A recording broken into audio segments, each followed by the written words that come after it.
The day is finally here. I've been waiting all year, all day for this. It's finally gotten in the mail. I'm going to be unboxing my brand new iPhone 14. Hey guys, it's Faith. Welcome back to another video on the channel. Today we're getting on the techie side and unboxing my brand new iPhone 14 Pro Max. Now I'm not a tech reviewer or a tech YouTuber by any means, but I do love me a good new iPhone. I always watch all of the Apple events, unveiling the new products, the new developments. I watch all of the keynotes. So I was really excited when they were talking about the brand new iPhone 14. So here it is, the brand new iPhone 14 Pro Max. It is so gorgeous. I got the black 128 gigabyte. I actually don't use all of my storage, so having the lowest tier works perfectly for me. It's plenty enough storage, but you know, this time of year, I'm so excited to watch everyone's first impression videos and unboxing videos. So I had to do one of my own, of course, but I wanted to go ahead and do a little ASMR unboxing moment. So let's go ahead and cue the unboxing.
And look how gorgeous she is. I have a clear case. I got this from Amazon. It was like $9. I had it on like a super sale because it was originally like $60. So I'll link some clear cases from Amazon down below in case you are interested. And I don't know about you, but I'm one of those people that stores all of their tech boxes in a closet or in a box for the longest time possible. So time to add this to the collection. I actually have the 12 Pro Max still, so I might have to give this to my mom since I gave her my old phone, but look how pretty this box is.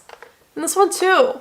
How cool. My first impressions is how amazing this dynamic island is. I can't wait to play around with it in the next 24 hours or so because I know it can do a lot of different capabilities, from the Face ID to playing music to setting a timer, which I'm really excited to see how many apps actually interact with the dynamic island.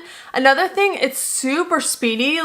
The response is so quick. Whether I am swiping or if I'm scrolling, it's so much quicker than it was on the previous iPhone. Now, if you excuse me, I'm gonna be playing on my phone for the next 24 hours and I'm gonna come back with a first impressions of how I feel with the iPhone. I'm gonna test out the camera and all of the other features. I'm gonna let you know how I like them, so I'll be back tomorrow. It is the next day. I've been using my phone almost 24 hours now, and I'm ready to share my first impressions, go through all the new features, tell you how I feel about the phone.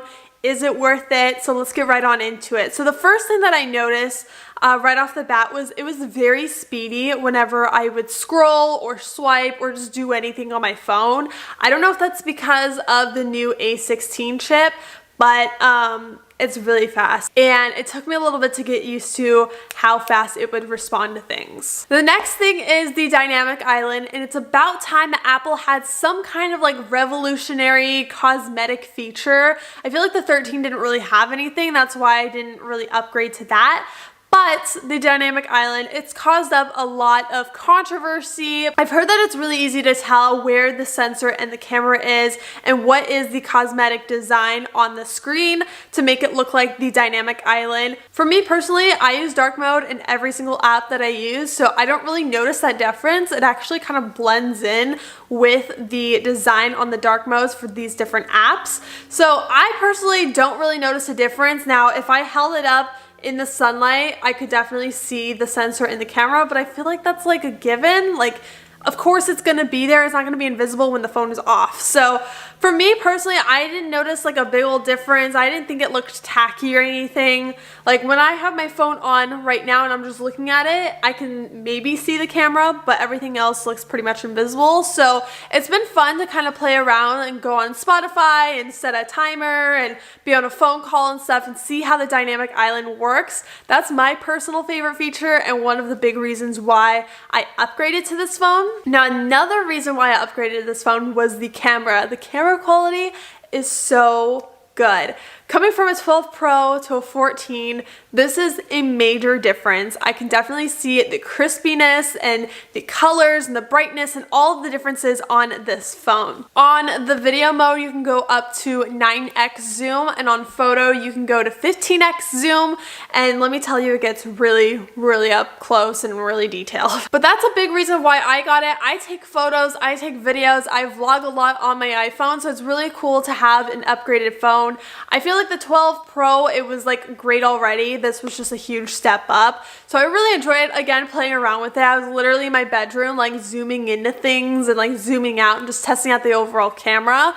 Tonight, I'm actually going for a walk, so I'll definitely put up some footage here of like what it looks like in low light conditions and how much detail it picks up in the low light mode. The other thing that's really cool is in video, there is an action mode feature. So if you're holding the phone running and jumping or whatever, the camera will actually stabilize that footage. So it's a lot easier to look at when you're reviewing that footage, which is really awesome. So love the stabilization feature. Again, I will be testing that out. Because we have a really good camera, the app's kind of updated to make the camera quality better, and I definitely noticed that Snapchat made the camera quality better, and you can definitely notice, and my photos are a lot crispier. I feel like I never want to use Snapchat again, to be honest. It's very crispy, it's very detailed, and sometimes you want those good detail shots, but not when you're snapping your friends. Like, I want it to be worse quality, you know? And on Instagram, it looks pretty much the same as the phone I had previously, so no big deal. The camera quality on Instagram is already pretty great, so that was really fine by me. The next thing is the overall size of this phone. Now, again, coming from a 12 Pro Max, I already had a bigger size phone, and now I have a 14 Pro Max. So for me personally, like the thickness and like the screen size and the overall feel of this phone really doesn't feel too different for me. I already feel like comfortable like throwing this phone around and stuff because it feels familiar for me. Now, if you're coming from a smaller size, you're definitely going to feel this one. Well, let me rephrase that. If you already have a smaller phone screen, you're definitely going to see and feel the difference of this one. Just because it's a lot bigger, it's definitely gonna feel bulkier. It feels like a brick, but honestly, I'm always for the bigger phones. I don't think they changed the screen size compared to the 12 Pro Max, but for overall size and feel, feels great for me. Oh boy, I don't know how I'm gonna edit that segment. Another cool thing about the Pro phones is that it has the always on display feature, which I immediately turned off. When I first had my phone, I turned off my phone and I left it on the desk. I was like, wait, did I turn off the phone? And it was just really weird and I wasn't used to it, so I immediately turned it off. I know there's a lot of like back and forth about the battery in the new phone, and Apple has said that the always on display won't mess with the battery, but there's a lot of controversy about the battery on the new phone because they didn't upgrade the battery. But I will say, if your battery health on your old phone is like less than 90%, maybe like in the lower 80s, you definitely will notice the battery life is a lot better because you have a newer battery. However, if you've just had the 13 and your battery health is pretty fine, then you probably won't notice a difference. And last but not least, the last feature that is on this new phone is the emergency SOS and crash detection feature. Now, I am not testing that out, but it is nice to know that if I'm in an emergency situation, I can get help right away, or if I'm in a car crash, I can get help right away. So that's good to have, and I'm not gonna test it out. That's that. So is it worth getting the new iPhone right now? For me personally, I think it's worth it because I'm always about the new features, and I also take photos and take videos for a living pretty much. I'm a content creator. So the camera, for me, it was worth it alone, and the overall new phone and dynamic island, those are nice as well. So for me, I think it's worth it. Now, if you have a 13, then it probably isn't worth going to the 14 unless you want to have that dynamic island feature and the crash detection and the smaller, newer features. If you're all about that as well, I definitely think you should upgrade. Or if you have a significantly old phone, maybe you have the iPhone 10 or the 11 and you're looking for an upgrade, I would definitely say it is worth the upgrade. However, if you do have a newer phone like the 13 and you're not jumping to get the 14, I'm not saying to hop on it. I would just honestly wait for the 15 or whatever the new phone is called if you have the 13. But I feel like if you have any older phones, definitely is the time to upgrade. So I hope you guys enjoyed watching this iPhone 14 unboxing and review. If you did, make sure you give it a thumbs up. Again, I'm not a tech YouTuber at all. However, I do like unboxings and I love Apple, so I love just sharing my honest thoughts about things. I share all things content creation and sharing my everyday life through vlogs on this channel, so if you're into that, make sure you subscribe down below. And if you want, follow my social medias, link down below. Again, I share my everyday life on there. But with that, I hope you guys have a wonderful day, and I'll see you guys in my next video really soon. Bye!